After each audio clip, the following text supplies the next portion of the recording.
Elen till lumen elvo. A star shines on the hour of our meeting. Hello, friends. I'm Narelon, Starfire, pronouns he, him. Welcome to the stream. It's Sunday, which means painting, isn't it? What else could we do on a Sunday? But do some painting. I mean, other things, I suppose. Like anything, really. But, you know, that's what we've chosen to do, so painting it is. Hi, Loomis. Hi, B-Rat. Hope you're having a good day today. Hope Sunday's treating you well. You know, even I'm not at work next week. Well, this week. But even so, I still have that strange Sunday feeling. What my dad used to call the London's burning effect. You know, that's strange. That's better. That's, you know, that sense of, I don't know, what do you call it? Impending doom, I guess. I still get that, even though I know I'm not at work tomorrow. Isn't that funny? Anyway, how we all doing? Got a headache, but otherwise alright. Oh, I'm sorry, I've got a headache, but you're right. That's better, you can see everything. I hope that clears up soon. I know how horrible they are. My mum gets a lot of headaches as well. She's wondering, well, just been seen by a neurologist about them, so I know how unpleasant they are. Well, there we go. Yeah, well, I hope you feel better soon. I realised I didn't pick up a paint that I might need. If I need it, I'll go and get it. It might not. Depends how long it takes. You may. So, how are we doing? What we're doing? Baal Predator. That's what we're doing, aren't we? We're on to paint the metal bits. We've painted the basic hull colour. And there's probably some more that could be. Maybe we could do another. You know, going okay. Long week. I'm sorry to hear that, Loomis. I hope it's okay for you, and I hope things are better than last week when you said there were problems there. But yeah, we're doing all the metal, aren't we? We're doing the tracks, road wheels and stuff. Now, of course, what I didn't do is I need to kind of do a bit more like re-undercoating on the areas inside the sponson where the paint just like didn't hit it very well, I guess. But you know, that can always wait. We can always do that later. It's not gonna get outside, and you know, you can do it whenever because it's almost like a separate piece because it's kind of isolated in there. But otherwise, we're moving on with the silvery bits. Hope you're doing good. I'm fine, thank you. I can't complain. I've had a busy day. Had a lot to get done today, in such a way as was not necessarily the most convenient routine of doing it. You know, not routine, that's not the word. Schedule, that's not the word either. But I had several things to do, and I had to do them as efficiently as possible. And it wasn't necessarily as efficient as I would like. But there we are. That's what we're doing. Tracks. Start with that.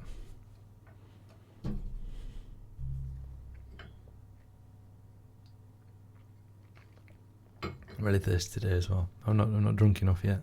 So I might part way through stream, go and get a drink. You know it is.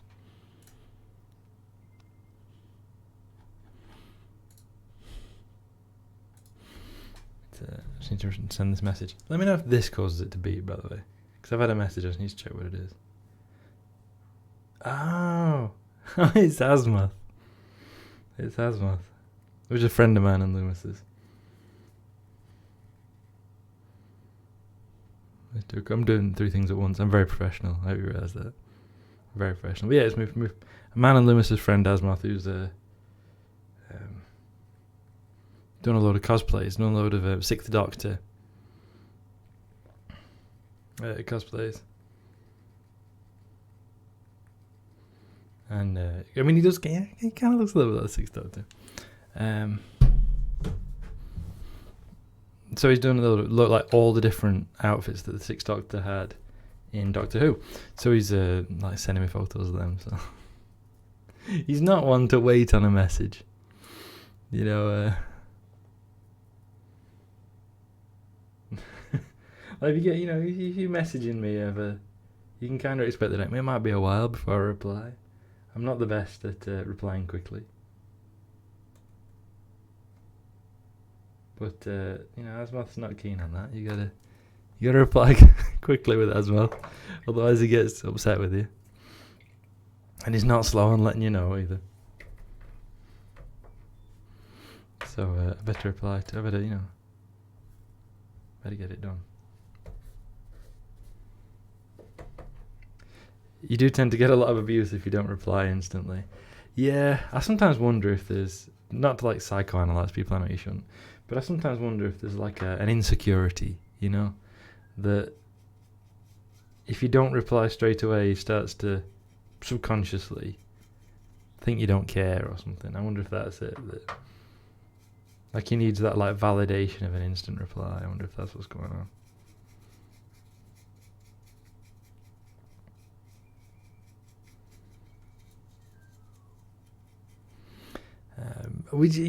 Like for me and Loomis, he'd get a reply in within the year. He'd probably lucky, right? I'm actually thinking I've probably done something this wrong. I'm hoping a black wash is gonna pull back some of what I've done here.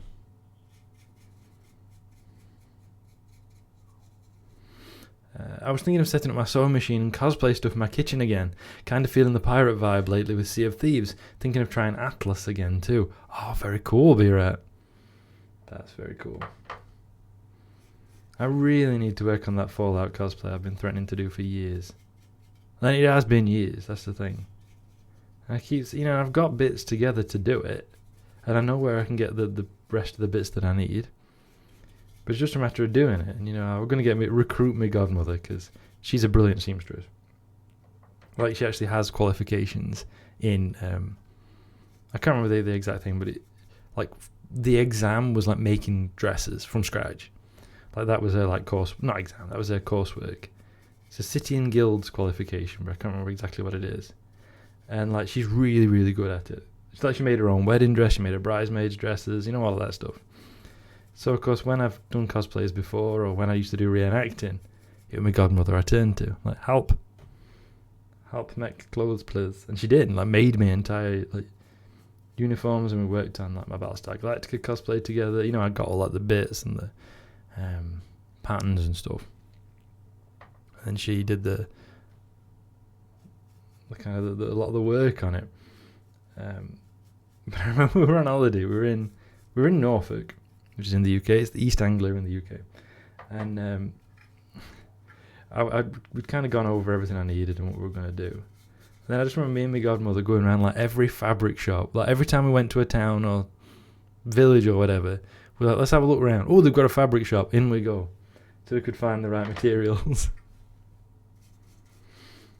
We did. It was a haberdasher's in King's Lynn. And it was a proper haberdasher. We spent ages in there to find this dark, it's khaki serge was the material. Because I'd got this, the core of it was I've posted photos before, I think, in me cosplay. And the, excuse me, it was a Belgian army jacket that I got, which is a dark green colour. And I used that as the basis for my cosplay. But if you know the Battlestar Galactica uniforms, they've got a pattern on the shoulder, which is made of a khaki serge. And we spent ages going around looking for somewhere that would sell a khaki serge. And we found it and just got a roll of the stuff. My godmother went and accosted the person in the shop and was like, here's what we need. We need a khaki serge. And the woman was like, I know where to find some. And just brought this great roll out it back. It was remarkable. Why would you have a roll of khaki serge? I don't know. Maybe Second World War reenactments? Maybe. That sounds cool. It was really good. I love that cosplay. Other week, or probably other month now, I actually got it out, put it on and took some photos in it and posted them in Discord just because, I love it so much. I've not worn it in ages. It was so much fun to do. Fabric shops are a good thing to browse because the prices can vary absurdly. Absolutely. And the stock as well. We went in one in Hunstanton. It was very nice. We went in two in Hunstanton, actually. Hunstanton's a nice little place. And in one of them, they'd not really got what we wanted, and the stuff that was similar was very expensive. Then I went to the one in King's Lynn that got a big, a big royal warrant. The things that, I don't know if you might not know this if you're not from the UK. Companies can get a royal warrant where they get a little marker on that says, whatever they do to, here's now, Majesty the King, or to one of the other members of the royal family. And it's like a mark of high quality, I guess. I don't know exactly how they assign it, but Like, it's kind of a big deal if you can get it. And it got, like haberdashers too, as it was then, Her Majesty the Queen. So I guess there must have been something there. But the biggest fabric shop I've ever been in. Really was remarkable. And we got everything we needed. We just got the rest of what we needed from there. My godmother was like a bloodhound. When I went to that shop, though, she was going down all aisles and everything. She knew exactly where to look and what. As we were going around, she's like, "No, we don't want any of that. Nope, there's not that." And she was off. Brilliant. I have a couple of costume books I bought just before COVID hit, because I wanted to start going to cons in Europe in 2020. Inspiration picked a poor time to hit me. Oh no, be right. That's rubbish. This the whole situation since 2020 has been so weird, hasn't it? And it's the way so much of what was the normal life before it just came to a screeching halt. Bang, stop. And it's been different since we carried on. I used to go to a lot of gigs, regular going to. I mean, I know you do too. I think you're right. Regular going to gigs and going every year to Download Festival with my friend, and it's just all been completely derailed. I mean, at least there was it's shut now, but there was a pub. It's a metal bar, I suppose. I mean, it is a pub, but they turned it into a metal bar, and it'd got a big outdoor area at back. So, of course, I could still go with my friends, and sometimes some people she worked with, and we'd sit in back, and you could still hear the music, because she likes to sit down. She's got some health problems. She likes to sit down, and we could sit outside, out at way, listen to music, and it was really, really nice. Have a drink, open air, lovely. Yeah, I went to concerts all the time and movies and bars. Yeah, I'm not the most social person, honestly. But me and her used to just hang out all the time, which was very nice. Though, of course, she got a boyfriend, so I kind of did that in as well as the COVID derailing some of it. I did go see the Barbie movie. It was a surreal experience, as I was the only person masking there. Yeah, I have been to a couple of gigs since, nowhere near as many. Partly because Brexit's kicked in now, right? It kicked in at the end of 2019.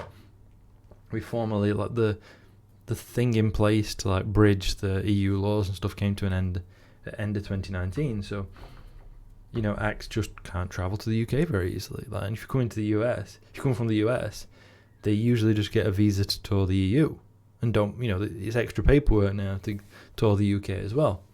So they often end up being separate tours, either less regular and so on. Obviously COVID or whatever. Whoop, whoop, whoop. But I've been to a couple of local gigs. My friend was "Do you want to go to this?" Fine. And I wore a mask. That's at least young since I've done it. She's it's so exciting we'll be able to go to them again and stuff like that. In fact, you'll often see me I often wear the shirt that I got from one of those bands. It's one I wear pretty regularly because there were 3 of them. Although again a bit small now though, which is alarming. And we'd go there regularly. We won't see them regularly before COVID, and now I've seen them bits since. And I went, and I was me and her were the only people there with a mask on. And she even commented, she's like, "There's just me and you, isn't there?" It's yeah. Only we weren't at the front where the crush is, because she don't like it. And to be honest, I don't mind being towards back. I find I can relax a bit more, And she don't like the crushes at all. So we were kind of in where there were a bit more space, and we'd got our masks on, and nobody else had. And we're this is not great. It's not good. Also, what did you think of the Barbie movie? The Barbie film? I've not seen it, but I hear really good things about it, apart from right-wingers, which I take as praise. And there's a Turkish fella I follow on Twitter who does a lot of Tolkien related fan art and stuff like that, and he really didn't like Barbie, which he regarded as the a perfected version of a white person. Well, that's what Barbie represented to him, a perfected white person who knows about the problems innate to whiteness, but just dances them away. I've not seen the film. I can't comment on that, but that's an interesting interpretation. Yeah, I love when small random bands pass through and play at the local punk / metal / alt scene places. Yeah, because I'm living a bit in the sticks. You know, you don't get many, but that's why it was so good that we had a metal bar. Because you like regularly, you know, you get regular like bands playing there. Some of them, you know, some of them were tat, some of them were brilliant, and it were really, really nice. I used to really like that. Going with my friend, like seeing a group of like older middle-aged dudes come in, like I'd say they're like 50s probably, and they just look like the most boring, typically like middle class dudes you can imagine, right? And they went in back and they came out as AC/DC because they're a tribute band, and they looked completely differently and they acted completely differently, and it was actually really kind of lovely to see. Like, it was lovely to see these very normal, like mundane dudes get transformed into something else. That was really nice. I liked that.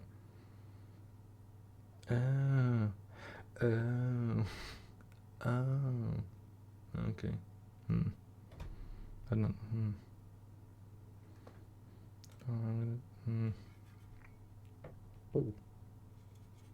Could you actually hear that exaggerated gulp? I don't know that way. I just realised that like part of the internal stuff is a bit more viewable, so a bit more visible. I don't know if I'm gonna have to paint that, and it's gonna be a chore to do, but I'll do it. It's okay. I think I don't know. Maybe I'll just leave it. To be honest, it's underneath. Who's gonna see it? I'm gonna leave it.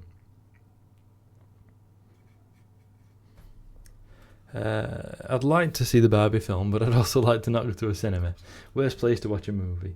I don't mind going to pictures. There's a lot of problems with going to pictures. A lot of annoying things, but I kind of like the experience. I like the sense of it being like a shared experience and you're all there to see film. And you know, sometimes you get that kind of very like human interaction, you know. There's something will happen in a film and people like cheer. You know, not loudly, but you get that kind of like, yeah, from people. And that could be really nice. That's really fun. But at the same time, I also understand that they're really annoying and they're ridiculously expensive. And also it involves people. Like there's people there at pictures generally. Which is, you know, a big issue. I loved it. It's definitely corpo propaganda with a thin layer of liberal feminism on top. Definitely not the woke feminist agenda that weirdos keep saying it is. I only went to pictures because family were visiting and insisted on it, etc. Yeah, I can see that. But it was a very fun film, and it had a joke in it that a friend of mine absolutely hated because it was about guys that take the Snyder Cut of Justice League way too seriously, and he's definitely that type. I've not seen the Snyder Cut, and I don't think I want to. Did Zack Snyder do the Watchmen film? I just can't remember. I might go see the new Dune towards the tail end when the cinema is basically empty, but I'm still going to ask for it. Rightly so, by the way. The sound design was so good in the first one. Wasn't it brilliant? And the first one's available on Amazon Prime now, so I'm going to have to watch it again while I'm off work this week. And I think I'm going to watch it with my headphones on. Because when Porcelain streamed it for us in Kira Chat's Discord, I was blown away by the sound design. Absolutely incredible. I might watch it with my mum and dad, because my dad's a big Dune fan. I might ask my dad if he wants to watch it. Because my dad lent me his copy of Dune from the 70s when I was a kid. Probably not the most kid-appropriate book, but you know. That's what we did. My dad was always lending me all his sci-fi. It's my dad who got me into Tolkien when I was but a boy. I might see my dad wants to see it. But then I can't watch it with my headphones. I might watch it twice. I love watching all the VFX, etc. YouTubers explaining how they did various bits. That's really cool.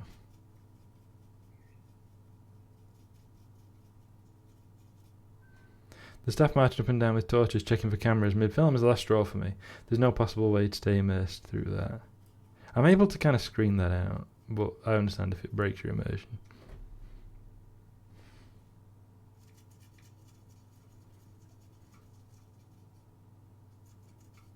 I've never seen that happen here. That is a bizarre thing to do. Yeah, they like making sure people aren't pirating film. Yar. They just walk up and down the main aisle. Depends on your cinema. And depends on the layout. But generally they'll like walk down the aisle to front and then walk back. And they've obviously got a torch because it's pitch black in there. Apart from the light from the screen. It didn't used to be a thing, now it happens all the time. Yeah. It has been yonks since I've been to pictures though. Like I haven't been since COVID. And I'm pretty sure I've not been since 2019.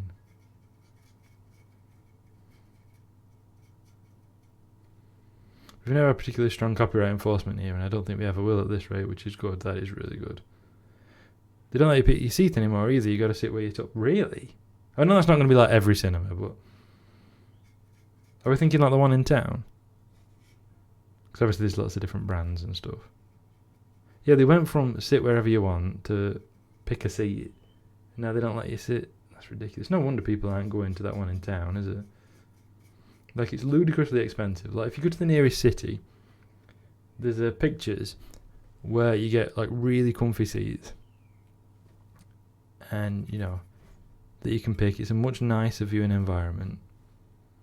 You've got all kinds of benefits. And it's, like, half the price of the, like, small pictures at our local nearest big town, which is not very big.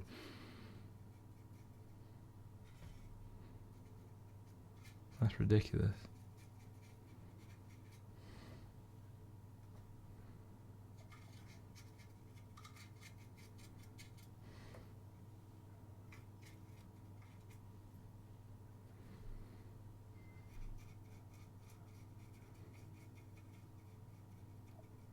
I'm trying to think, was the last time I went to pictures when me, Loomis, Diz and Lady Meow went to see the remake of Aladdin, live action Aladdin, in the city nearest us.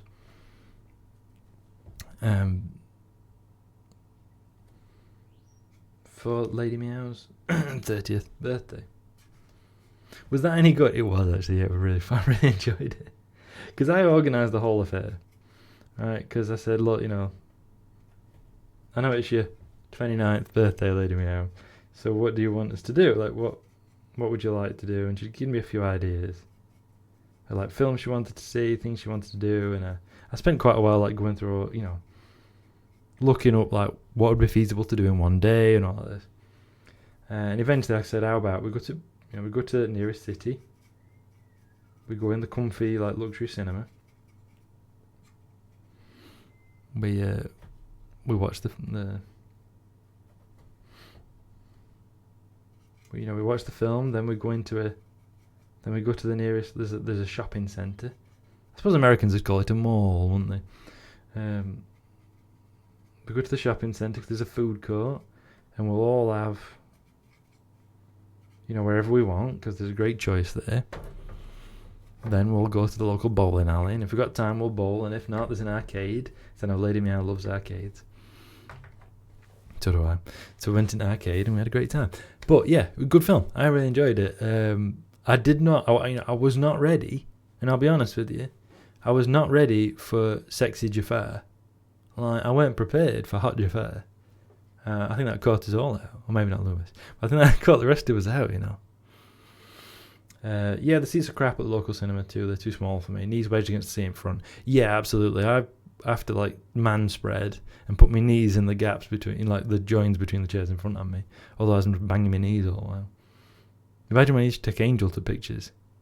Imagine what fun we had there. Angel's like 6'6", 6'7", somewhere about there. I kind of want to rewatch some animated adventures like Titan AE and Atlantis. Newer movies appeal to me less and less lately. I think there's a big shift towards increasingly like corporatized, like safe cinema, right? We've seen it with the Marvel films, the way that the style of them got gradually more homogenized as they went on. You know, they were willing to be a bit more risky or do things a little bit more differently at the beginning, but the more successful they became, the more they went into a formula. And I think we've seen that with a lot of cinema, actually, a lot of films. Well, obviously, there's still like inventive films out there, but I think increasingly they're relying on this same kind of humour, singing and writing and stuff. Or gone into like not like all the same, but gone into like one of a few stylistic moulds. I wasn't sure the world was ready, but Sexy Jafar was very tastefully done. Yes. I agree completely, Lewis. I just googled it. I might have to watch it now. I wasn't ready. I was not ready for Sexy Jafar. Like, I didn't expect it, and I didn't think that that was ever going to be a thing, and then it was. And, you know, it was a thing. And that bloke, by the way, acts Jafar perfectly. I don't know his name, but the bloke who plays Jafar, not only is he hot, but he actually plays Jafar so well. Like, he's got this constant kind of edge of creepiness to him at all times. And it just works really well. Like, he did a really good job. And the people who play Aladdin and Princess Jasmine also do a really good job. And their duet of... what's it called? The famous one, the love song between them while they're on the flying carpet. Anyway, that one. It's just really beautiful. Like, it actually made me tear up because it was just so lovely. Whole New World. Thank you, Loomis. Whole New World. Star Trek Whole New World, as it's called. It was just beautifully done. It actually made me tear up. It was so lovely. Really, really nice. It's the only one of the live action remakes I saw, and from what I hear, it might be the only one worth watching. So I think we got lucky there. That's possible. I've seen the live action remake of The Jungle Book. And that was really good. I really enjoyed that one. I mean, it's not live action, is it? I shouldn't lie with that one. It's like the animated one that looks live action. It's got some live action people in it, but it's all CGI animals. That was good. Me and my mum stumbled across it when I was stopping over there for like Christmas, and my mum was like, "Oh, it's Jungle Book. It's the new one." So I was like, I liked the new Aladdin. Let's get it go. And we watched it and we were actually impressed. I didn't even know they'd made that one. It's good. It's got Idris Elba as the voice of Shere Khan. And, you know, if you're an Idris Elba fan, just his voice may be enough. Isn't he got Sir Ben Kingsley as well? Somebody like that. Anyway, it's good. I've not seen any of the others. I hear Beauty and the Beast ain't the best.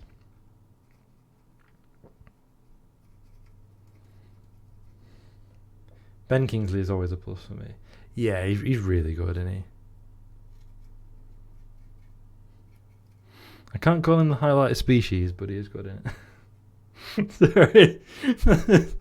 That's implied very crass.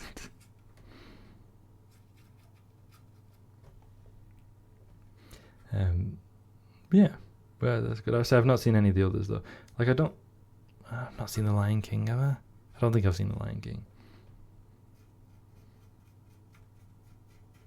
Also, thinking of Disney songs. Like, I know the film is bad, right?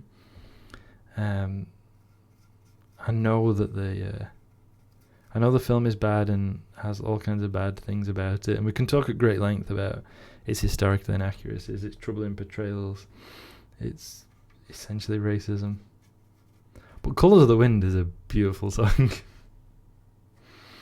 I went to my niece's school performances many years ago. I wish this was narrowing it down. Narelon goes on a lengthy apology for the film he's about to name, but at no point does it become clear until he says it. Fantastic. Yeah, I know it's ahistorical. It's got a lot of historical inaccuracies, and it has some really problematic portrayals and a lot of racism. But John Carter of Mars. But no, Colours of the Wind from Pocahontas. I know all of the things, trust me. But I went to a school performance that my niece used to be in. You know, where not like a talent show, but the kids would do different performances, and they'd have the GCSE drama group would do what they were doing for their drama performance, and the A-level kids would do put on part of a musical, stuff like that. And this lass, it was a sixth former, did Colours of the Wind. And she just sang it so beautifully. It was one of those stopping your tracks moments. Really was beautiful. Sung with not just beautiful but passionate as well. really, really good rendition, and I had to I mean, this is going back years, and I had to kind of like listen to it. And there used to be a streamer I used to watch, in whose chat I was a VIP, by the way, and I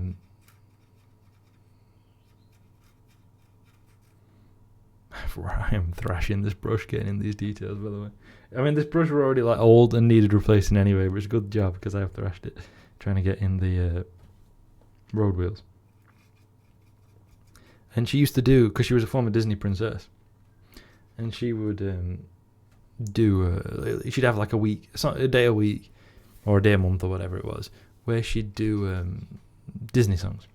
Because she can sing, and she would like perform Disney songs. And she'd take requests, and I used to request, because she'd usually do Whole New World, because somebody already requested that one. And I'd usually request Colours of the Wind, because it's just lovely. Even though, yes, I know all the things that are wrong with it.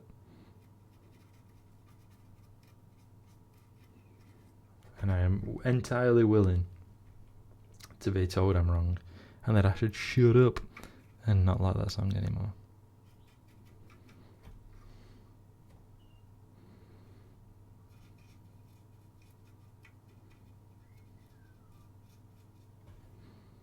Getting into all the nooks and crannies. You got to get in there, be right. You can't hang back. You know, you got to really get in there. I could carry on, and I've got to stop myself.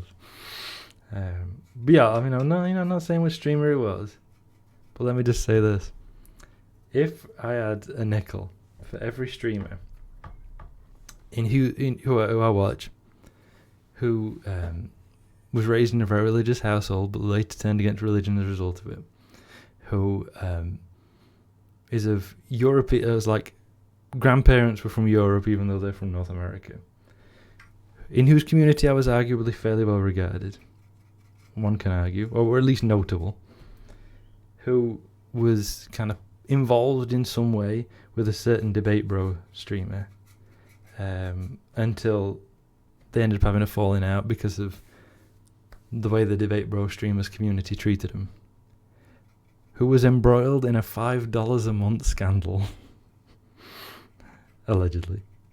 I'd have 2 nickels, which is not a lot, but it's weird that it happened twice.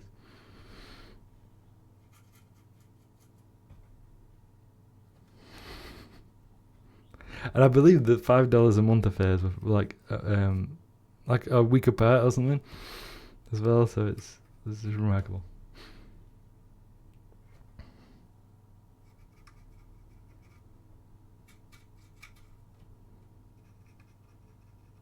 I haven't actually watched them in ages, but I did used to watch a lot and was like, you know, this is before I was like as into like, you know, involved in all the communities as I am now. We're talking back in like early 2019.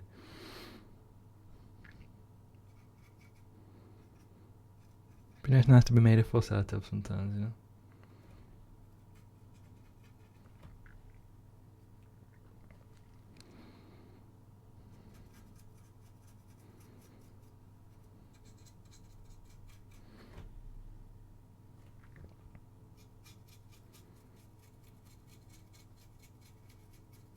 What did you call me Narelon?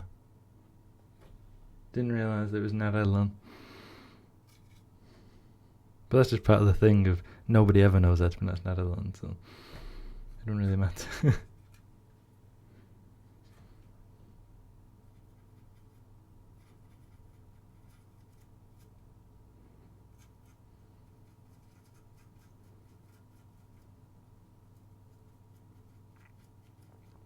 Anyway, that was it. That was the whole story about Colours of the Wind from Pocahontas. Which, yes, Pocahontas is very historically inaccurate, arguably racist, or at least in some ways anti-indigenous. The song Colours of the Wind has a nice, like, anti-destroying the environment message, but references, it kind of like creates an imagined indigenous identity, which I think is really harmful. And is very, you know, it follows in that tradition of white people in general, specifically white Americans, using the imagery of Native Americans to be, you know, the set pieces almost in films, and to kind of create an imagined version of their culture that suits the narrative. which is very exploitative.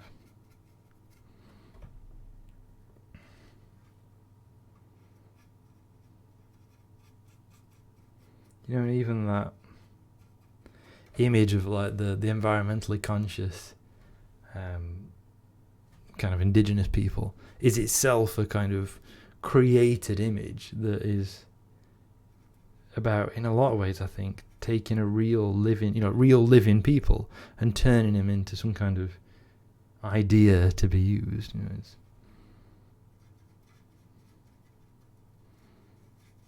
in a lot of ways ties into the, and I'm almost uncomfortable using the phrase, even though it's like a thing. It ties into that sort of like noble savage kind of stereotype, isn't it? This whole idea of they live a simple, peaceful life, all that kind of stuff that you see a lot. I mean, it's something that you see, for example, in the Diaries of Captain Cook. If you're not familiar, Captain Cook was a British explorer. I'm always unsure whether we should call him a colonizer, because a lot of people call him a colonizer, and I never know if is a colonizer just a term for everybody involved, or like he didn't involve, he didn't start any colonies or anything, didn't colonize anywhere, but his discoveries led to colonization. So, does that make him a colonizer too? I'm never sure the exact definition of the terms in that regard, but nonetheless, yeah. Imperialist at the very least, I guess. Yeah, it's interesting. Me and my mum, actually, I was curious. I had to know. We were in Whitby last year, and there's the Captain Cook Museum, right? So I thought, I've got to go in. I've got to see what this is about. So we went in the Captain Cook Museum. And it was really interesting, actually, because all of his like records of like meeting people in the Pacific are all him talking really admiringly about him. He's certainly engaging more perhaps with an image of them than the real people, but he speaks kind of very admiringly about him. But the people who are with him on the boat are basically all going, "Here, we can totally exploit these people. Like we can definitely exploit these. Like they've got resources we want. These are useful to us." And you even got some being like, "These would probably make good slaves." And he didn't do it himself, but at the same time, like he opened the way, right? So like you say, imperialist at the very least. Yeah, and he was very willing to use force if he didn't get his own way, which is the real issue, I think. That condemns him on his own merits. That, for example, they'd arrive somewhere and he'd like try and trade with the local people for wood or food or whatever. And if they were unwilling to trade, he'd use force. Like he'd take hostages to secure food, resources, etc., and then release the hostages when they left. Which is just like piracy, what is that? How is that okay? Which is kind of an interesting museum, actually. I mean, if you're interested in those kind of journeys of discovery and can kind of, I guess if you were going in the mindset of let's learn about how these people did that kind of stuff, then it can be very interesting. Or if you're willing to just look at it from like the scientific point of view, which I don't think you can. I don't think you can separate it out like that and say, let's just look at the art of navigation, which I don't think you can and don't think you should, because it's inextricably tied up with the resulting colonialism, slavery, and all that stuff. But it's kind of interesting. But what I do like is that like the first room of the museum is a big discussion of his legacy, and I think that's good at least. Like whether they should be a Captain Cook museum is another question. But I think the fact that they've got a big room, it's like a whole room, because the Captain Cook Museum is a house that he used to live in. There's like different rooms have different exhibits about his life, different stages of it and so on. Great giant models of the ships he went on, stuff like that. Stuff he owned, letters he wrote, stuff like that. And the first room is dedicated to discussing his legacy and about how the role he played in colonialism and imperialism. And I think that's good. I mean, as I say, should there be a museum to Captain Cook? Another question. Certainly, I think there's room for a museum of those journeys because they are so historically significant, and they have had a massive impact on the world. I think we do need to learn about them, and a museum displaying those kind of exhibits is very good. Whether it should be dedicated specifically to Captain Cook, or whether that's just like a handy name to like get the eye. Because if it was just the Museum of Exploration in Whitby, people might pass that by. But if you go Captain Cook Museum, people are going to get in. It's interesting to me because of how it has impacted national self-identity of various colonizer nations. And I feel like there's definitely a cultural/vibe difference between nations that were under the boot of empires and nations that were empires in Europe.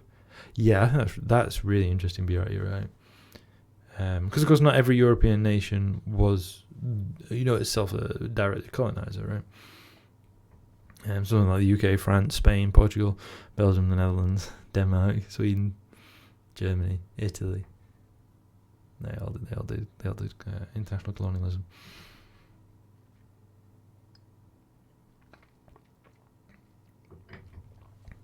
Russia, which is kind of European. Did Norway? I bet Norway get it now. But yeah, I mean, they're all colonizer nations. They've all been around the world and done colonization. But of course, other countries, I mean, like Ireland, for example.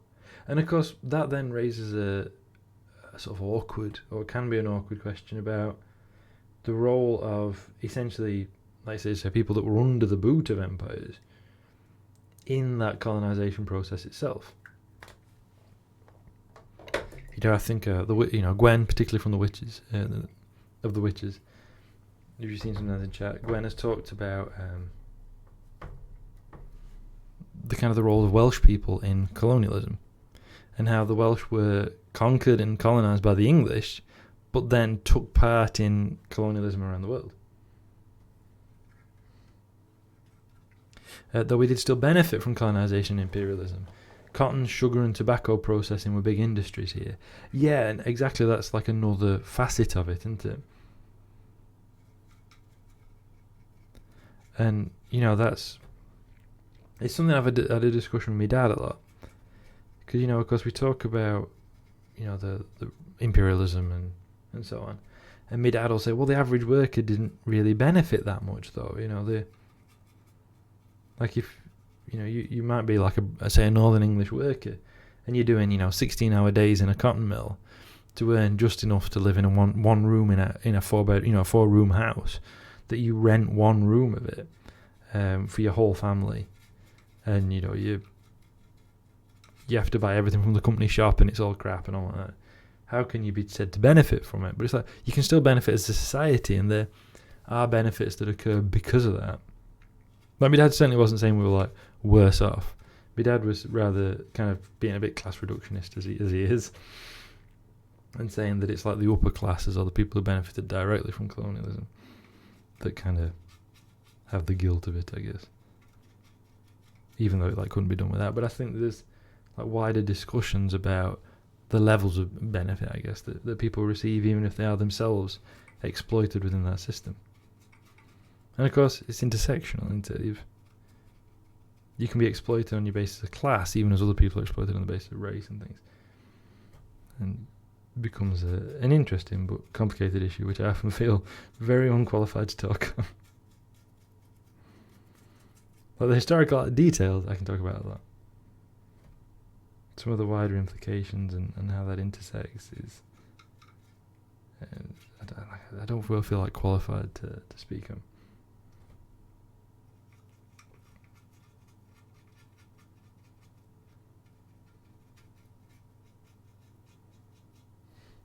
Your dad needs to read Marx and Lenin, because I think Marx specifically mentioned how English workers benefited from the English nation exploiting Irish workers, etc. And Lenin was horrified at how easily Western European workers excused exploiting various workers in their nation's colonies. Yeah, I agree with that, Vera. I don't even know the passage of Marx you're thinking about, which makes me feel right smart. The fact that you've mentioned some theory and I know what you're referring to, from the outset, makes me feel right clever. So thank you for that. It's the one that gets taken out of context, isn't it? The Marx one. I'm not familiar with the Lenin quote, or the Lenin passages there.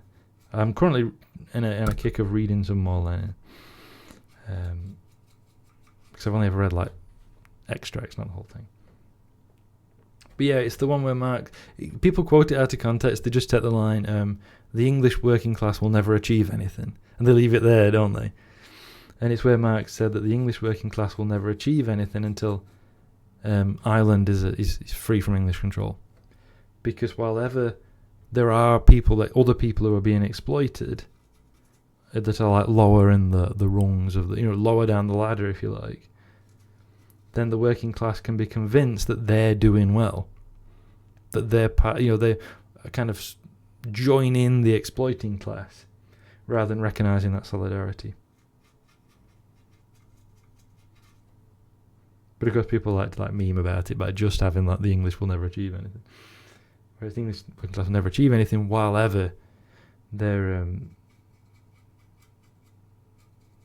while ever Ireland is colonised by the UK. And I think Marx goes on to say, which I think is interesting, and I don't know how I feel about it, that the same process applies in reverse to the Irish working class, that while ever they're being oppressed by the English, they will focus on that as the source. They'll focus on the English working class as oppressors rather than seeing an international solidarity, which I think is interesting, but shouldn't be on them to do, as it were. If you're being oppressed, I don't think it's up to you to look past that oppression and go, actually, we shouldn't worry about it because we've got more in common. I don't really, again, I'm not trying to be too prescriptive with that. If I understand Lenin correctly, he was big on pointing out how the bourgeoisie will use national identity to put workers from different nations against each other, but also that each nation should have the capacity of self-determination. It was a great evolution of what Marx was talking about with the English and Irish. Knocking it out of my own hands. That sounds really interesting, and I think that's a really good point.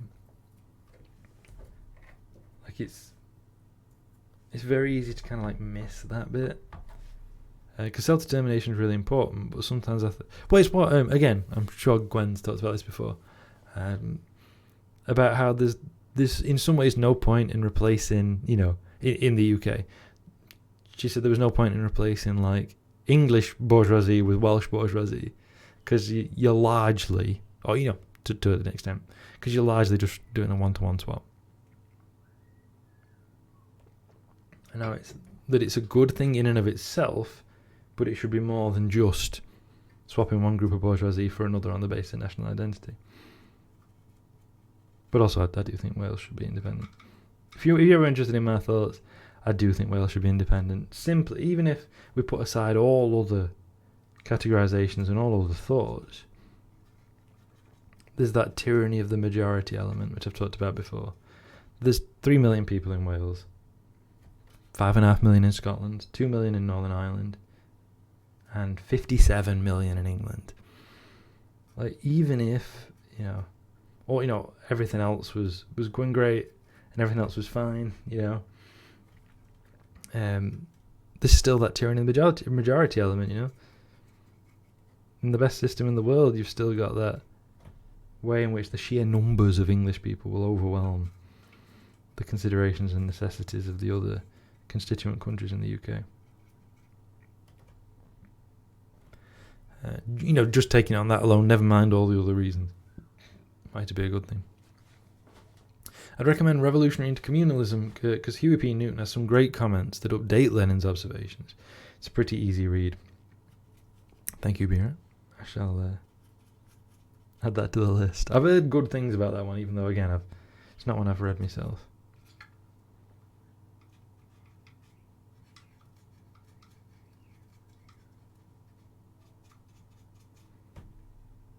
To be fair, a lot of those recommendations are probably from you, aren't they?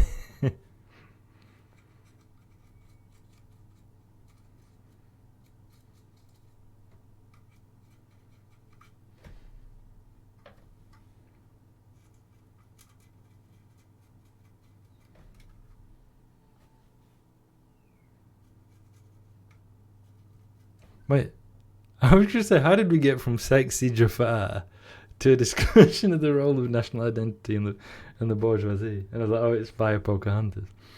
Could be I talk an obnoxious amount about theory sometimes.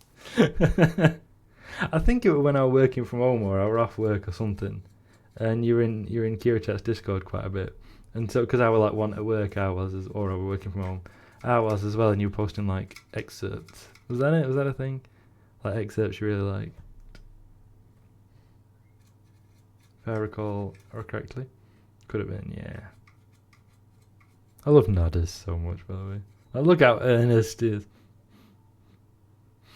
I posted a bunch from a lot of books. Yeah, that sounds about right then.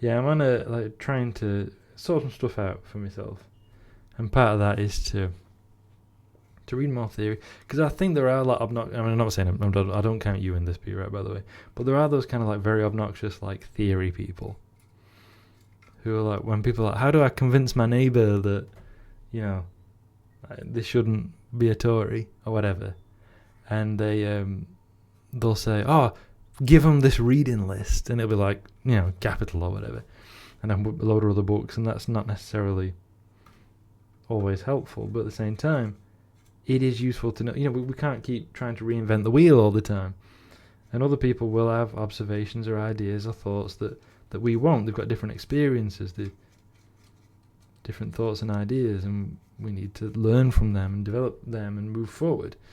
It's why I'd also say as well that we shouldn't treat Marx or Lenin as like saints and kind of treat it as a religious dogma, because those ideas can be developed, can continue. There are going to be contradictions that they never encountered, that need exploring and developing. It's that idea, isn't it, about we will always discover new contradictions, even when even if we abolish capitalism, we will just uncover new contradictions that need to be dealt with then. I mean, maybe one day we'll deal with them all, but who knows.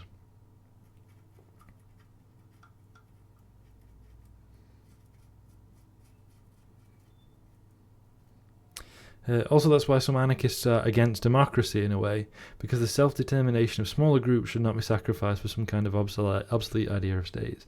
Yeah, and I think that's something I kind of grapple with a little bit. And I want to use like a British example. And I'd love to hear all of your thoughts on this. And it's something you've probably heard talked about before. And it's the thing, I can't remember the name of the place, but it's the thing that really kick-started the Welsh nationalist movement. And it was the flooding of a valley in Wales to provide water for Liverpool and surrounding areas. And that was it was when the thing came up in Parliament, it was voted against by nearly every Welsh MP. And of course it didn't matter. Because even though I believe Wales, Scotland and Northern Ireland get slightly more, they're, an MP per like 80,000 people or whatever it is, and compared to like England's MP for every 120,000 or whatever. Nonetheless, the sheer number of English MPs is always going to outweigh them, right? So pretty much every Welsh MP voted against this proposal to flood this valley, but it didn't matter. Like, it wouldn't matter if every single one had voted against it, the numbers weren't there. And this valley had a population of about 48 people. So they were forcibly moved out from their homes in this valley, and the valley was flooded and turned to a reservoir to provide water for 1 million people in England. And of course that, I think, is a really good example of the kind of issues we're talking about there, and that those people who were Welsh were not allowed to stay in their homes because 1 million English people needed water. And if you look at it in a very what's the term? Is it consequentialist for you, whatever it is? Rationalist, probably something like that. You go, well, surely it's better that 1 million people have water than 48 people live in a valley. Utilitarian. Thank you, Bira. Utilitarian. Thank you. If you look at a very utilitarian view, you go, well, better 1 million people have water than 48 lose their homes. But also, by what right do we evict 48 people from their homes to provide water for 1 million people of a different group? Yeah. So I think it's a great example, both of the kind of the tyranny of the majority kind of stuff, right? I was going to try and word that in a complicated way, and I don't need to. We've been talking about it for an hour. It's not an hour. That's why I think you can often skip a lot of Marx and Lenin and just read what various black communists / Marxists, etc. have written in the last few decades. Yeah, because they've built on Marx and Lenin, haven't they, with their specific experiences. The obnoxious simple answer is you should have solved that issue before it became one. Yeah, absolutely. And of course it wasn't that there was an urgent need for water right now. It was water is getting lower, there are going to be shortages. We need to do something to prevent that.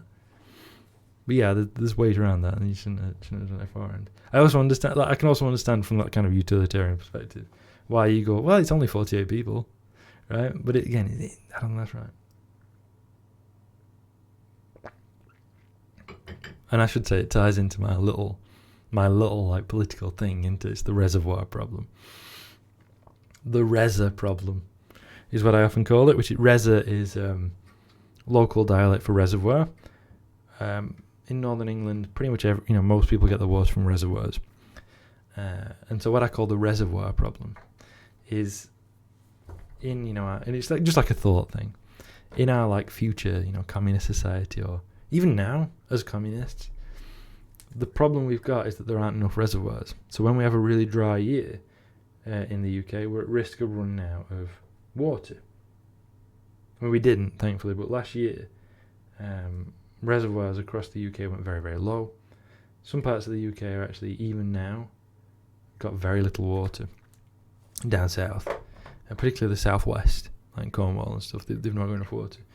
They're like still in a drought from like March last year or whatever it was.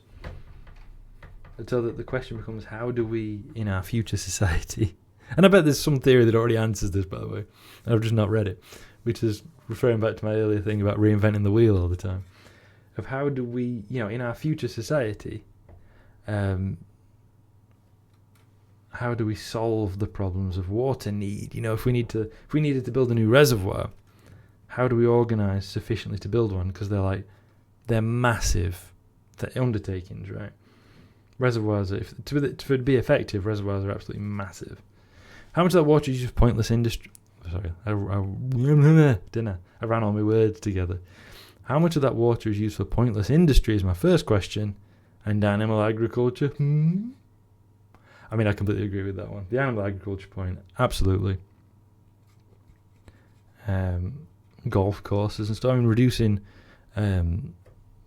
demand is the first point.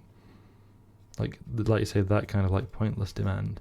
Because animal agriculture uses a tremendous amount of water, like ridiculous amount of water for animal agriculture. I mean, if we're talking specifically Northern England, I think it's mostly sheep farming, which uses less than cattle farming, but it's still not a thing we should be doing at all, so it almost doesn't matter.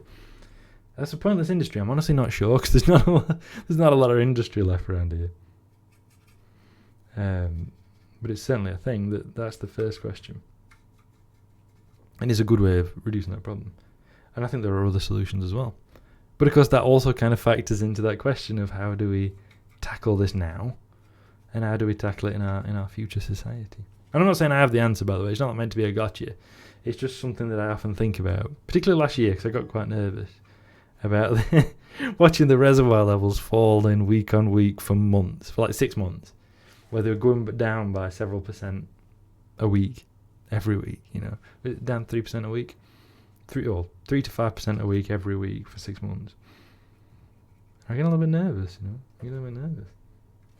And of course, the lower a reservoir is, the less rain has an impact on it. But yeah, that's just something I often think about. I call it the Reza problem. It's my little thing I like to think about. Of course, another solution is rainwater. Like at the minute, it all just goes in the sewerage system. Like, can we not do something with that? We can, is the answer. A long-term answer is probably reforestation and vegan permaculture. No offence, but the UK and Ireland are ugly as all fucking hell with their lack of trees.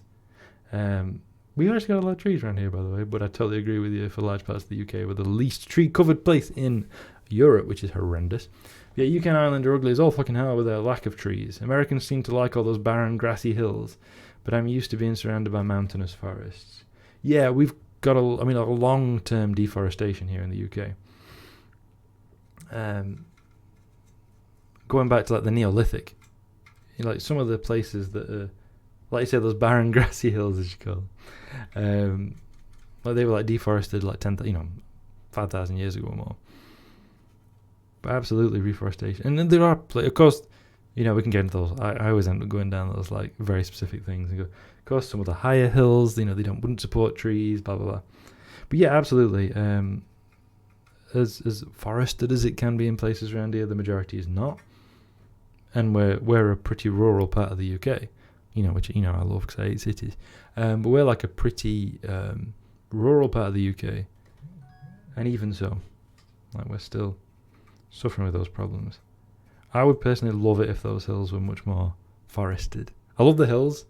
I think they're beautiful, but if they were more forested, they'd still be as beautiful, more so, arguably, just from a personal aesthetic perspective. And yeah, that would do wonders for all kinds of things.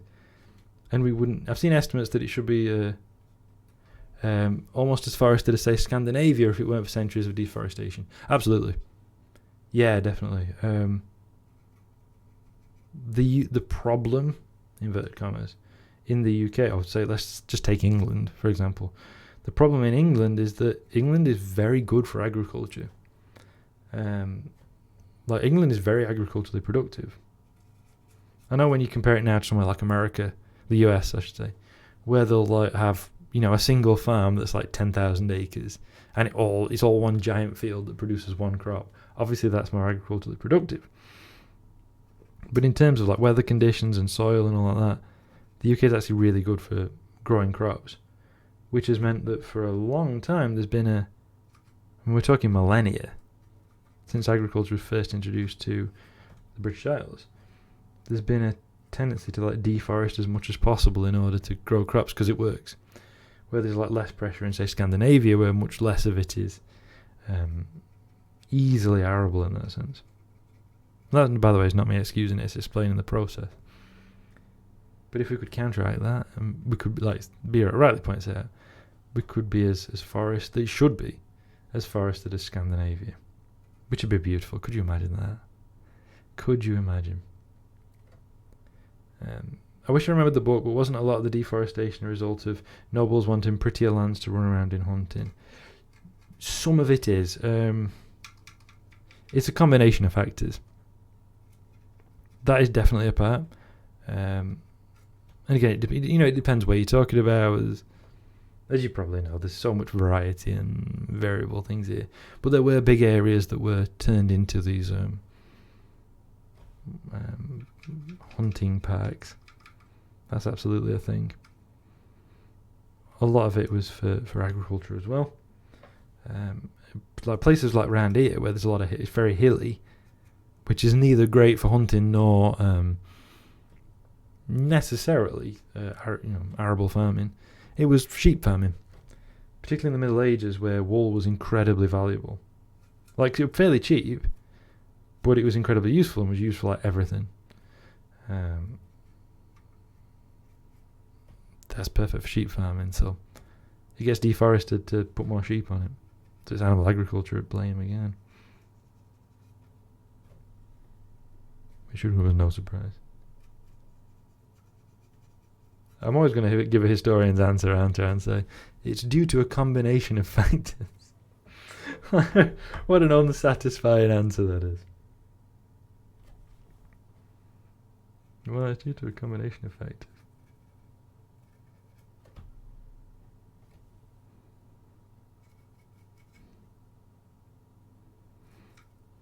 When I go around, I go out into the hills.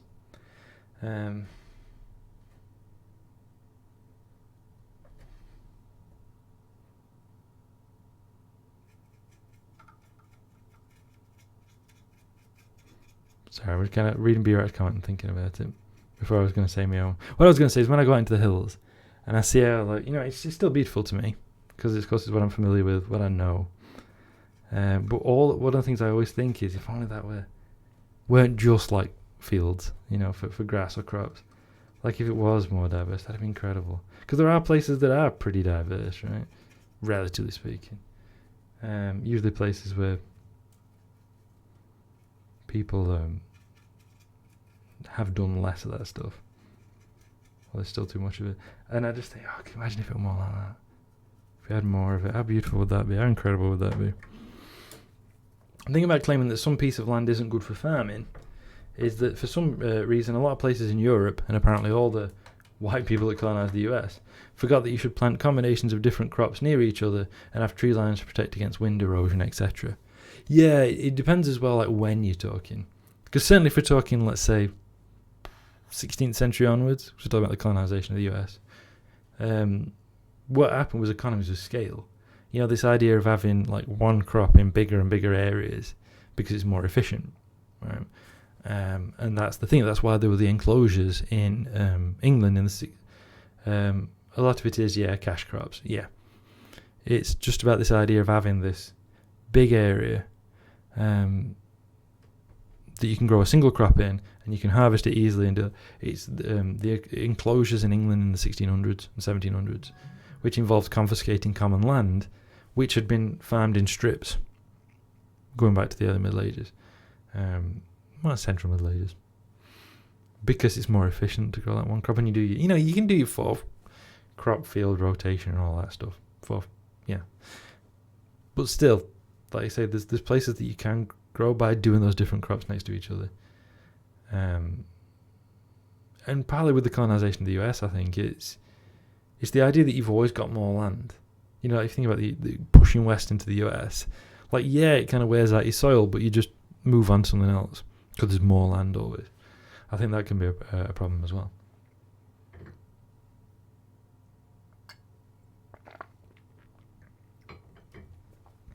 Also, spreading various mushrooms to the edges of your garden beds also improves soil fertility, and we used to bury wood ash and compost when we turned our soil every couple of years.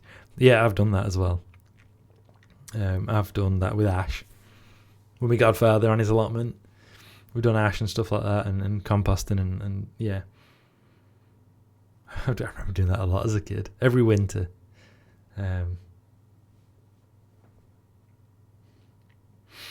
Our garden hasn't been actively used in years and still regularly grows stinging nettle 3 meters high. Ye gods, that's giving me nightmares. I've only been nettled like twice in my life. It's enough. Thankfully, we've got dock leaves nearby. You can get some dock leaves. Useful. Why would you grow a variety of crops and protect the soil from devastation when you can grow just the most valuable crop and get rich enough to not care? Absolutely. That's, as always, the thing, isn't it? Absolutely. And of course, when I'm talking about land being good for farming, and of course I'm really referring to like earlier times, largely. As I say, we know better, and people have known better for a long time, but when it's very labour intensive, if we're looking at like early medieval farming, you get a combination, depends on the scales and everything. There's like a whole thing. But that's what I was thinking of. And certainly, that's why, for example, the Danes settled England, northern England particularly, because they found it grew their crops easier than back in Denmark. So that's the kind of thing I was thinking of, rather than it being like an objective truth that you can do things, because you can do things better and should. But as Loomis says, that people are just going for, it's all for now, isn't it? Like what works for now, what profits you for now.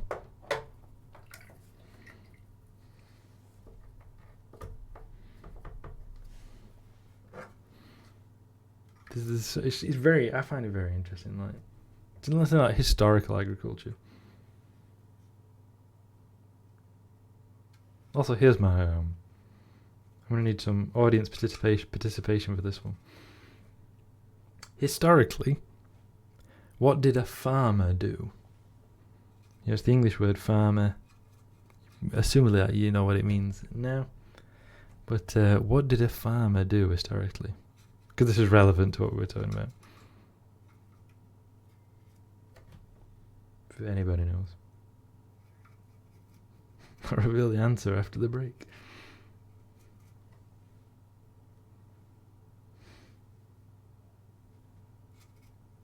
Grow stuff. Tax collecting, was it? That's it, Loomis. Tax collecting. They didn't used to be the idea of like a professional farmer. People who grew food, even if they grew in a surplus, were basically peasants. They might be rich peasants, and there were different terms for different levels of peasants. There were villains and churls and all this. But a farmer was a tax collector. They had a job, and Loomis is summing it up perfectly. They had a job where they made enough money to own farms, but they weren't the ones who worked them. That's exactly it. And I think that kind of castes, or just the evolution of the term, I think actually is quite illuminating when we think about the role of agriculture in certainly in the UK. That we see that move from subsistence farming to people who had spare money to basically buy land and get somebody else to work it.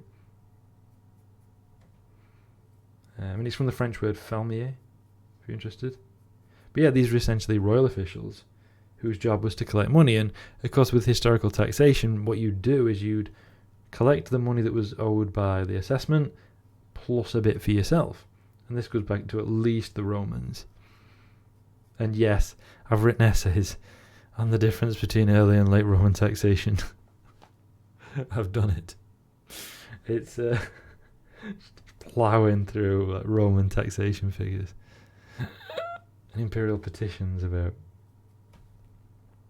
taxation being too high and all that stuff. I've done that. But yeah, so of course what you do is you take a bit extra for yourself and you get paid. Sometimes it depends on the system. Some systems you get paid and you're not supposed to take some for yourself. Some systems you don't get paid and you are expected to take a cut for yourself.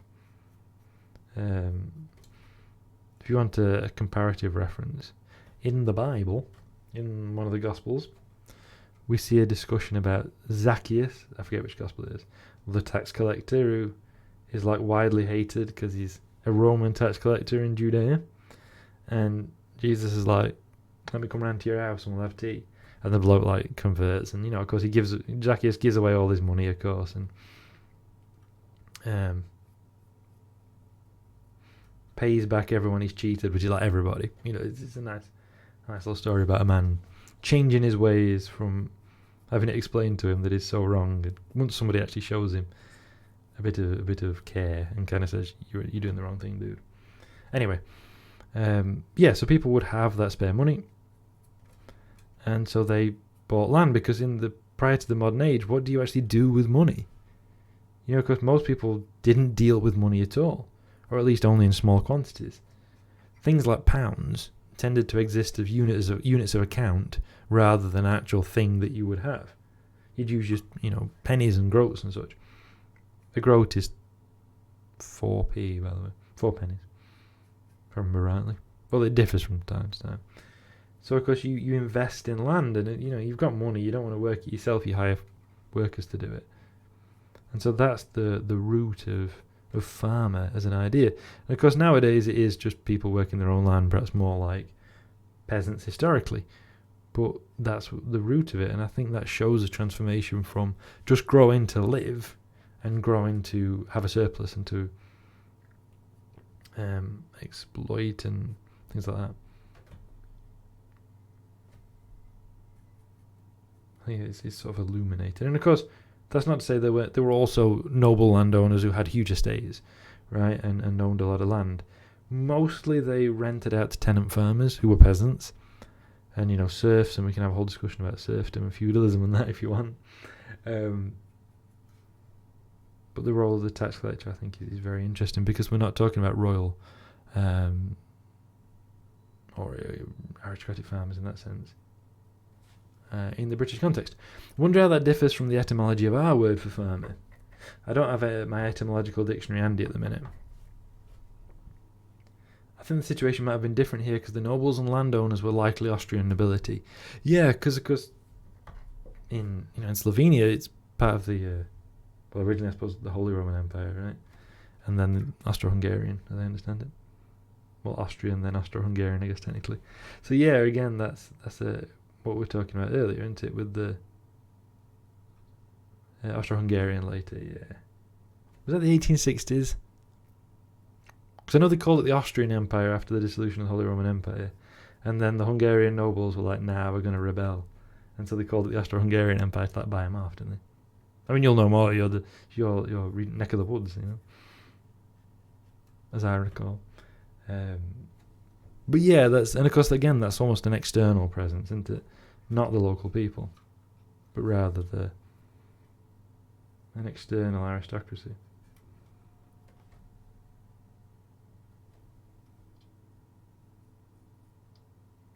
I was never good with the dates. I cheated on my final history exam in high school, I think. Wow. As a historian, I can't endorse cheating on history. But I also understand it. I'm not sure what's the right way to paint these louvres. Like, do I try and dry brush across?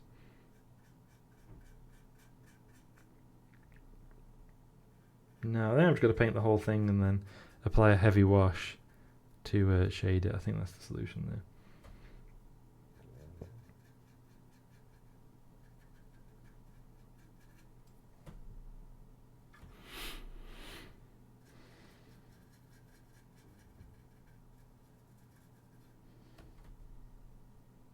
Yeah, as I recall, because I think this is one of those really interesting historical situations.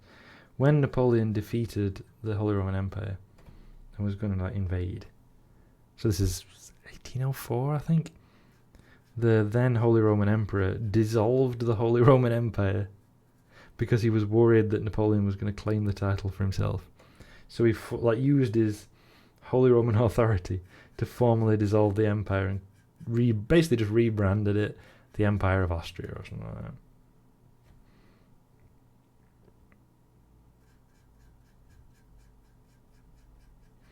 And that actually arguably led to the rise of Prussia.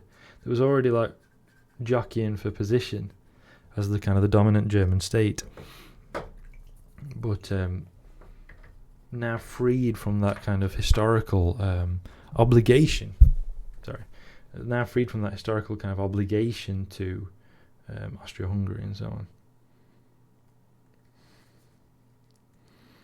Kind of allowed Prussia to become the preeminent state within Germany, which is an interesting thing leading up to 1870. But that's all very speculative. So it's not good history. It's just interesting things to muse upon.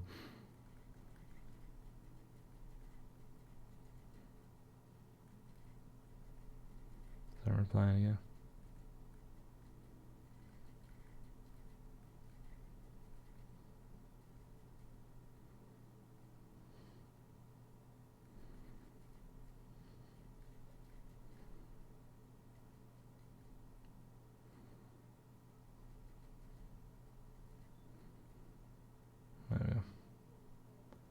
I think the correct historical perspective is that it doesn't matter what answers Birat gave on the exam, so much as why they gave those answers.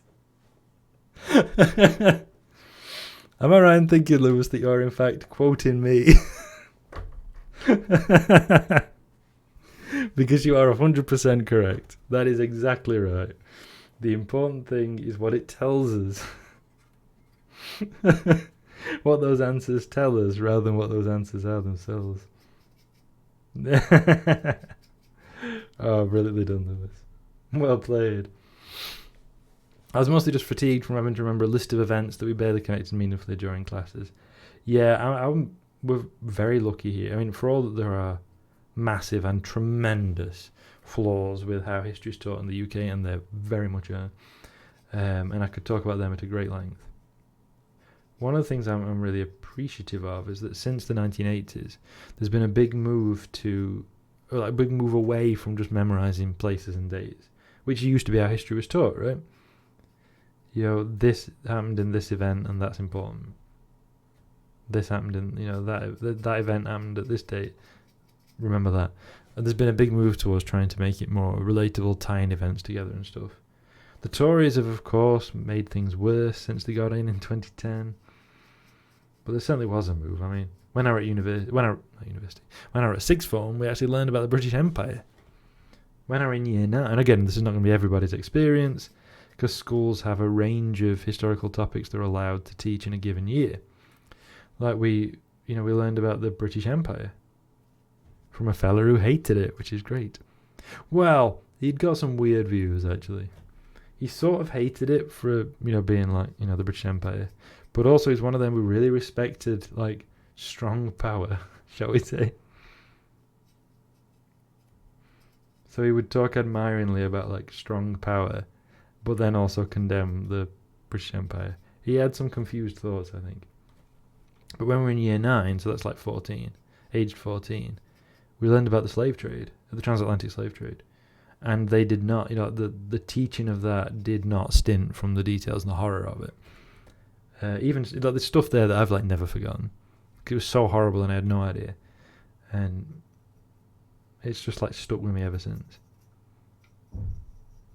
I think a lot, that again, and that'd be right saying they're largely dependent on the teacher over here. Had some really good ones, had one shitty one. Absolutely. I've had similar experiences. Because I love history, I think it was easier for me to cope with a crap teacher. Much in the same way as I would utterly struggle if I had a crap maths teacher. I could cope with a crap history teacher. Give me a crap maths teacher though, and I just nightmare for me, and it was. One year, I had a really crap maths teacher, and that year were horrible. I was very fortunate.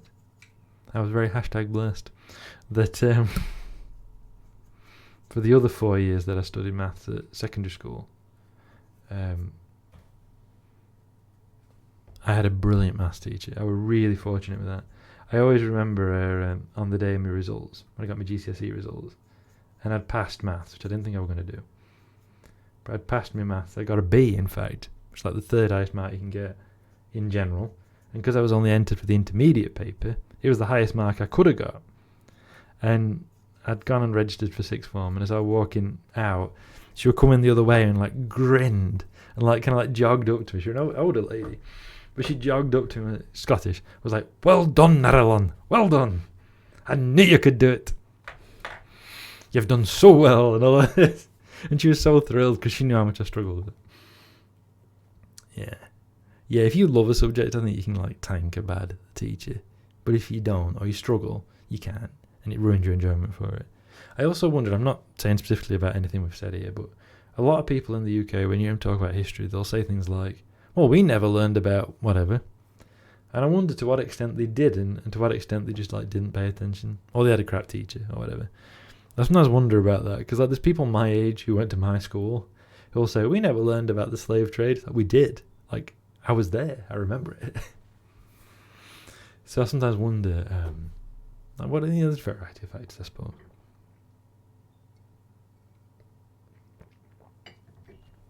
Obviously, I love history, so I have a sort of like, I'm passionate about it. I want it to be taught well, I want it to be interesting. I want it to strike a good balance between teaching about the world, because the UK has had a tremendous impact on world history. I mean, I think you can make a serious case that certainly before 1945, no country has had as big an influence on the world. And I think probably you can make the case that no other country has. Full stop. Because even, stuff that, say, the US has done is ultimately built on a foundation of what the British did. And I'm not saying that as some kind of national pride. It's actually a shame, I think. Capitalism was born here. And that's had this tremendous impact on everything.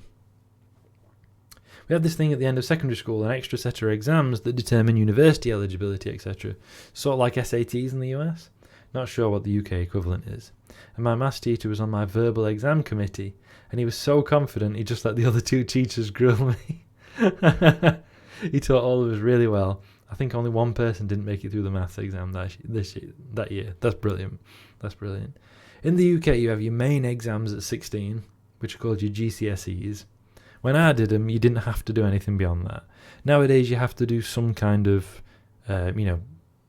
college, sixth form, training, apprenticeship, whatever. You have to do something else in the next 2 years. But you do your GCSEs at age 16.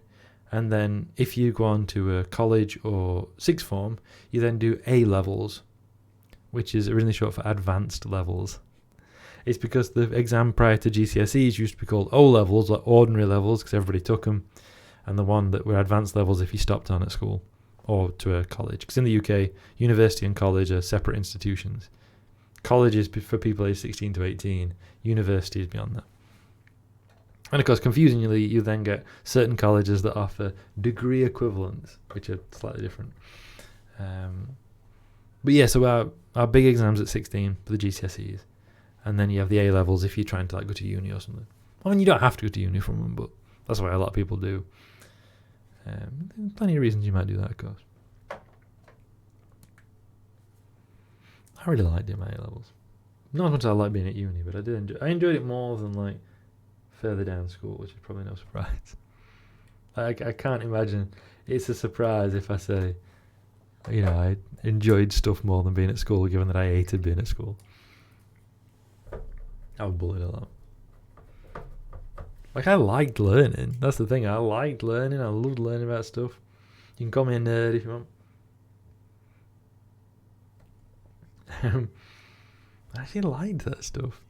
What I didn't like was being bullied, which I think is understandable. I actually need to look up a reference picture of how I've painted stone bolters before. Because I can't remember, and I want it to be consistent across my different armies.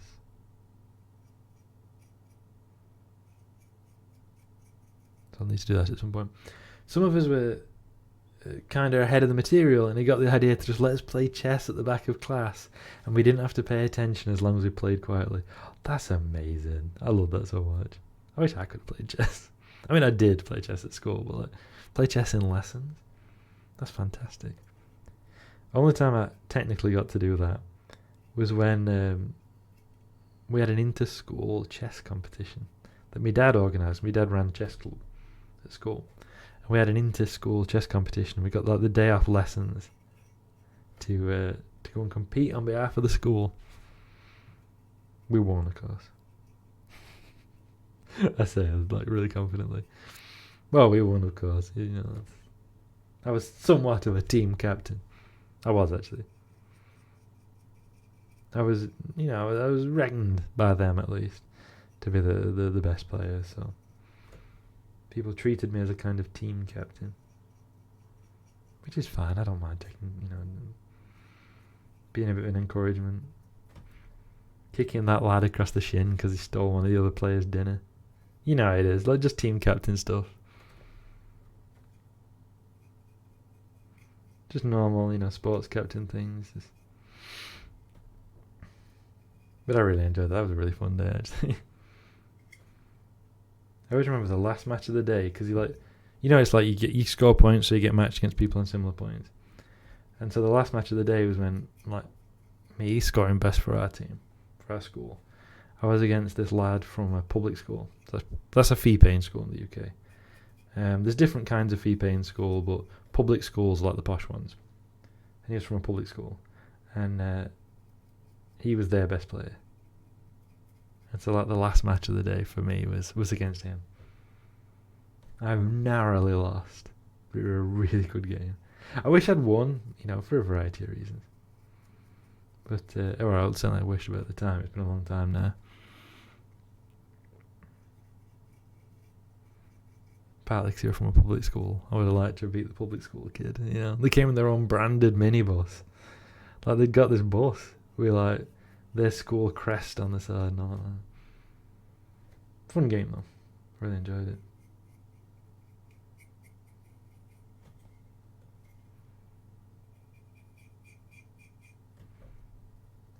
I like playing chess.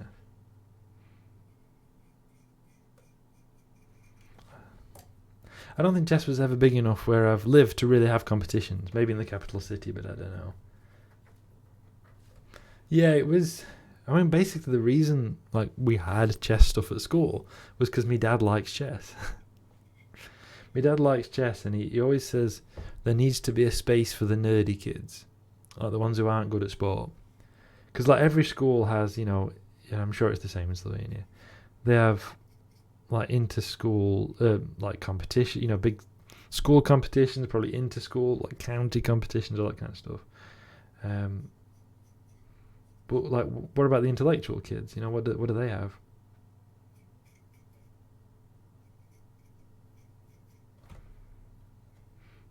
So my dad ran chess clubs so that the nerdy kids, or in his words, the nerdy kids, the weird kids, the kids who get bullied all the time, had somewhere they could go and be safe, primarily. And that was his thing, 2 dinner times a week, you've got an hour where you're safe. Or 45 minutes, because it wasn't the full dinner time. You've got 45 minutes out of your hour dinner where you can go and you can feel welcomed and accepted, and you're going to be alright. And on top of that, it gives you something to aim for, something to try for. As a nerdy kid, you can get the same honours as the sporty kids, was my dad's thinking. Which I think was a really good idea, and we did do the competition. And I ended up going to the regional The regional round, not the national round, because I didn't get through. But I got to the regional round.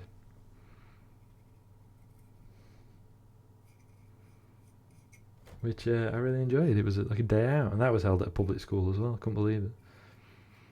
It was an adjunct to Repton. It was a school that was an adjunct to Repton. Repton is a very famous public school in the UK. It's got a long history.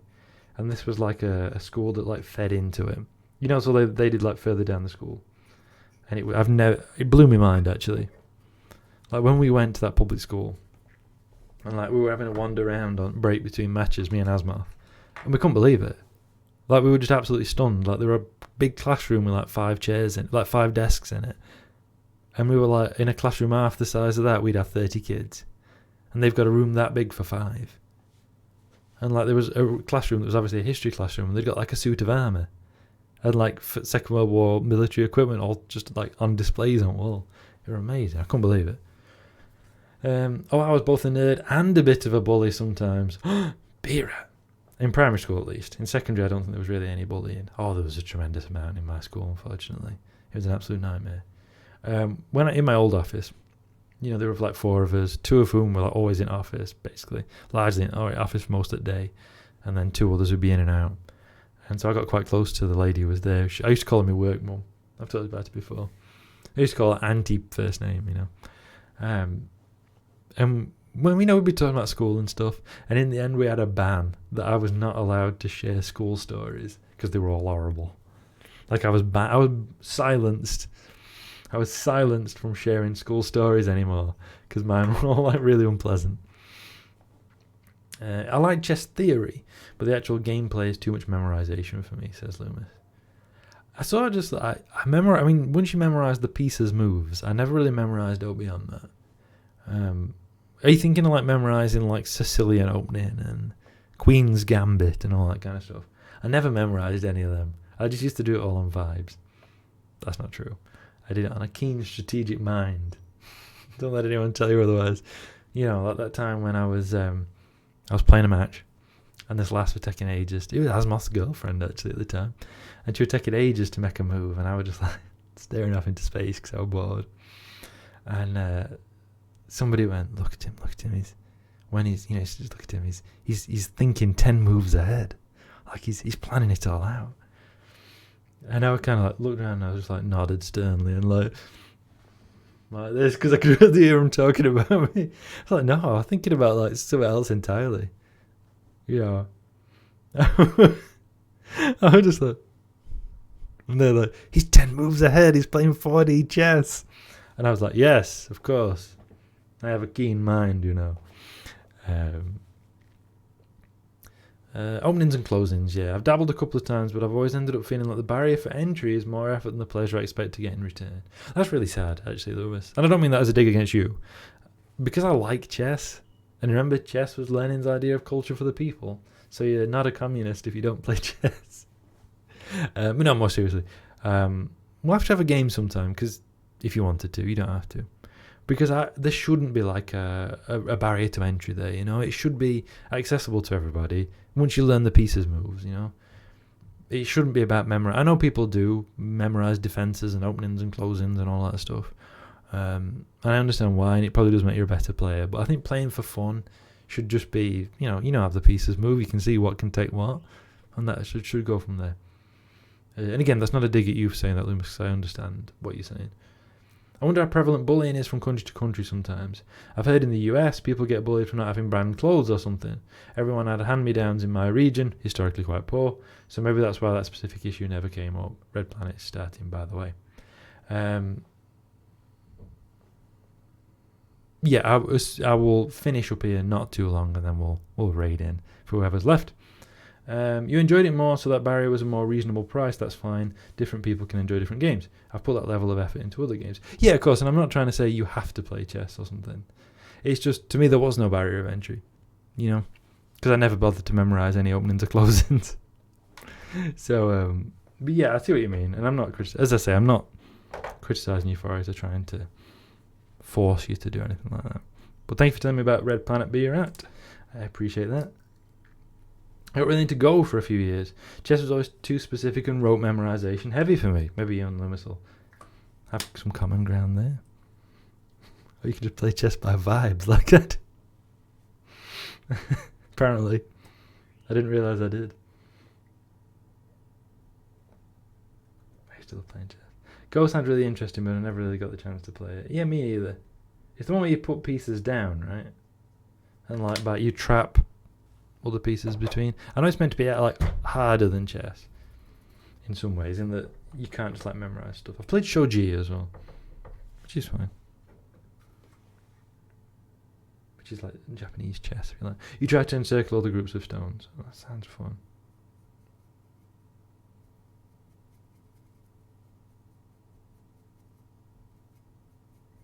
I love this sculpture of Sanguinius on the front of the tank, by the way. Like, this kind of stuff is like peak 40k for me. Like, look at that, you've got a battle tank and you've got a giant like engraving of an angel, essentially, on the front of it. It's so unnecessary and arguably wasteful.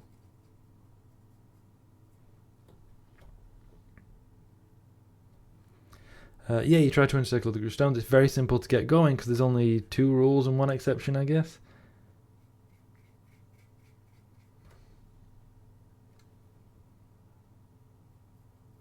I mean, I like simple rules, honestly. It's something I talk about a lot when it comes to like games design. I like simple rules.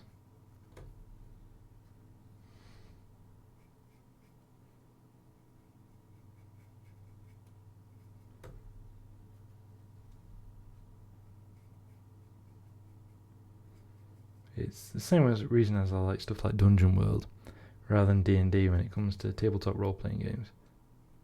Because I like the simplified rules. I don't like stuff that's really rules heavy.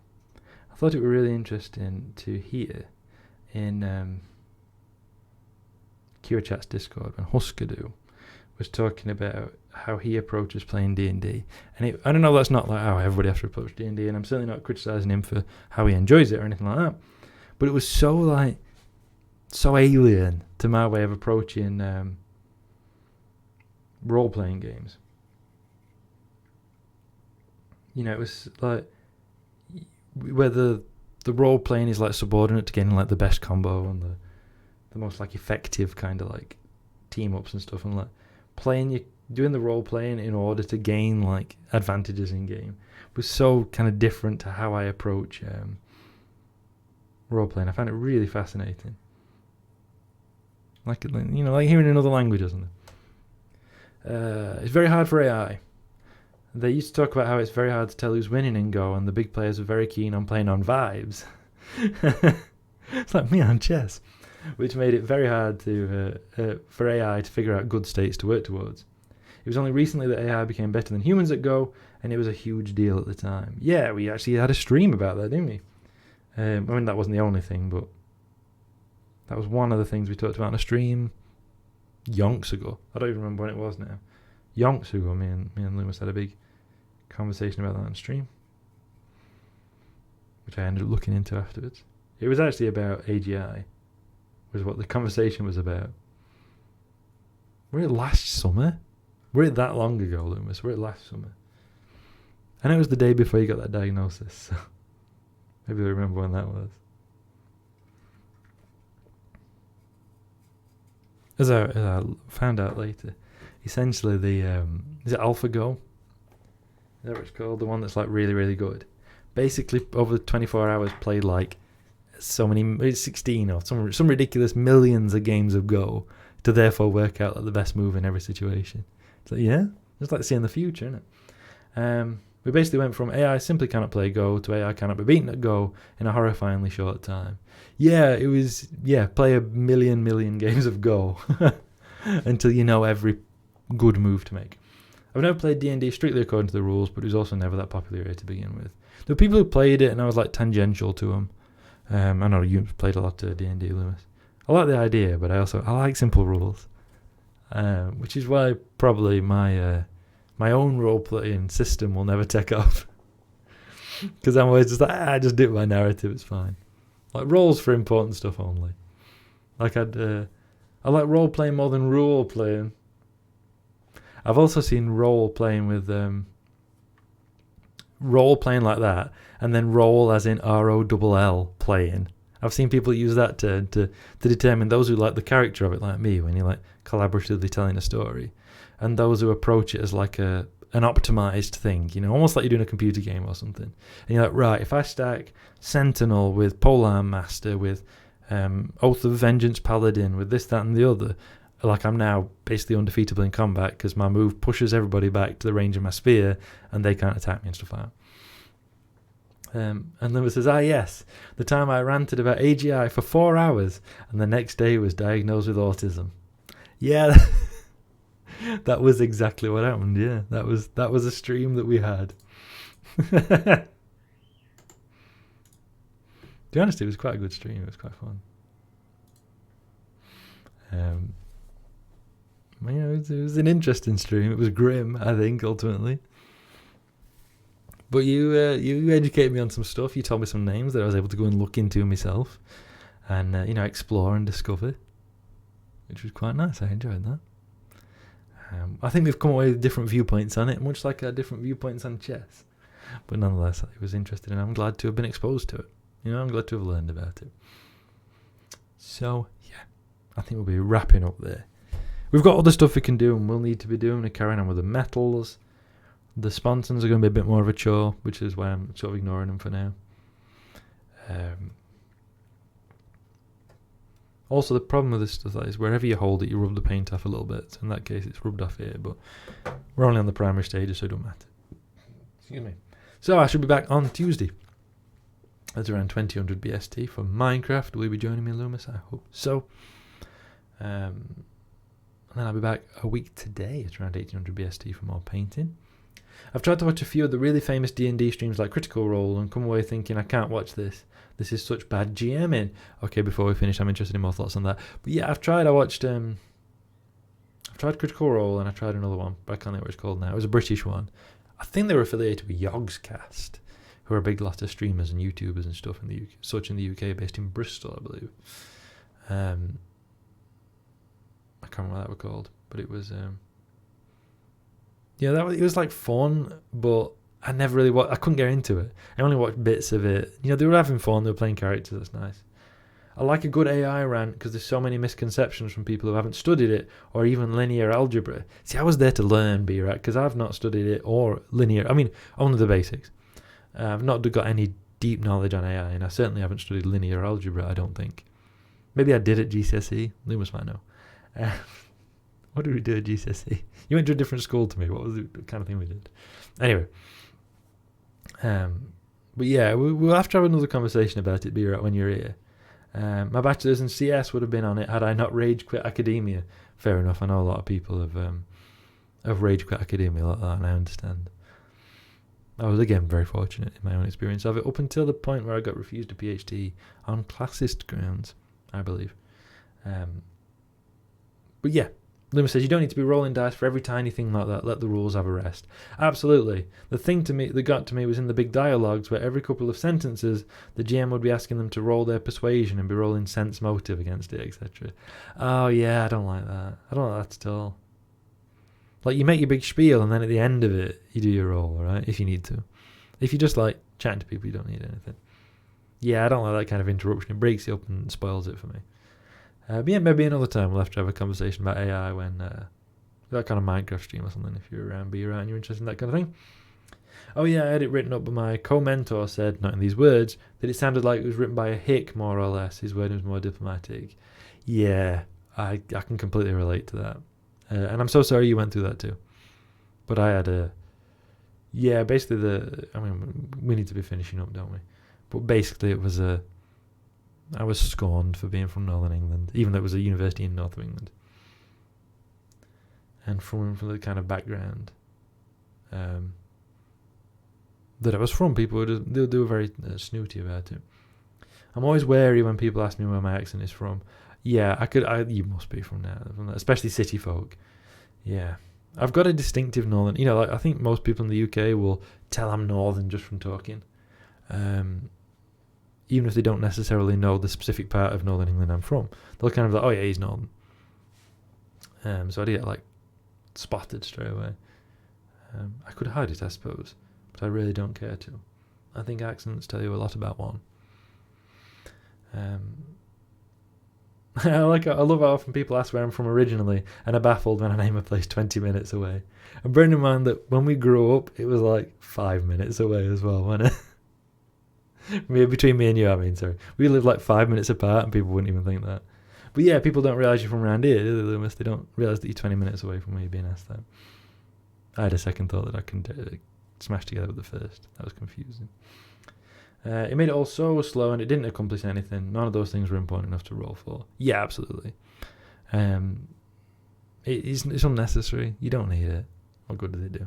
All right, let's finish up then. We're going to raid into Red Planet, as we do. That is our Sunday custom, isn't it? Oh, we've enjoyed that. We've had some interesting conversations, which is the main thing for me. I know we've not done anything dramatic, but it's all important stuff, isn't it?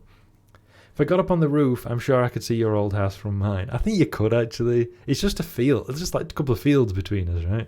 Like the public playing field. And then there used to be some tennis courts, but I think they got knocked down and stuff like that. So, and then some other like land. And I don't think there's any... I think the trees are all in the opposite direction. Like the little wood is in the opposite direction, so... my mum always credited it to me reading more books than speaking to people. My accent is book. Yeah. I think that's very true, Lewis, yeah. Your accent is book. Whereas mine's influenced by all these relatives who talk with even broader accents than me. I wish I sometimes quote, or I bust out a quote from one of them, or put on their accent or whatever, which is always fun. But yeah, we're finishing up there. We've enjoyed that. I've had a lot of fun. We'll get ready for a raid. I hope you'll all join me so I don't look like a punk. It's good. I'm off work this week, so I'm in a better mood, even though I still have those London's burning effect, as my dad called it, a reference to a popular drama of the time. Mine's been moulded by being schooled in several different places with different accents, and then working in yet other places. It's all over the place these days. I bet it must be. And like, if you're speaking English ever, I know you're typing it and incredibly well, by the way. I really respect how well you handle English and my accent and everything. Like, I'm talking in a strong regional accent of British English, and you still get it. So you do really well. But I bet then, yeah, how you speak English is influenced by a variety of things as well. If you ever speak it much. I find accents fascinating. I could go on forever. Maybe we'll talk about it another time. I feel like we should be finishing up and raiding into Red Planet. Also true. I love Nodders so much. It reminds me of people at metal gigs, you know? Like a serious Nodders is, yeah. You know when you're in like a metal gig and people... Like, it's just like... it's so earnest. I agree. I love Nodders. Alright, let's get this raid started. You know I have to move the whole thing because of this frankly hillbilly setup I've got. Some people really object to the word hillbilly, by the way, and I don't know how to feel about that.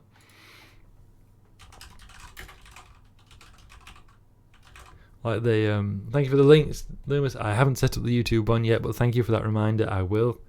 At some point when Loomis has chance, Loomis has very kindly said there's gonna. Oh yeah, that's the old raid message. I did that once, and we used that once. Don't type that. Type the other one. Loomis, type the other one. I need to update that too. I forgot that was even a command. That was yours too, by the way, Loomis. Yeah, Loomis very kindly said this is gonna upload some YouTube videos. We had an old raid out message. Yeah, you came up with it. That one time we raided Luminous Nova like over a year ago.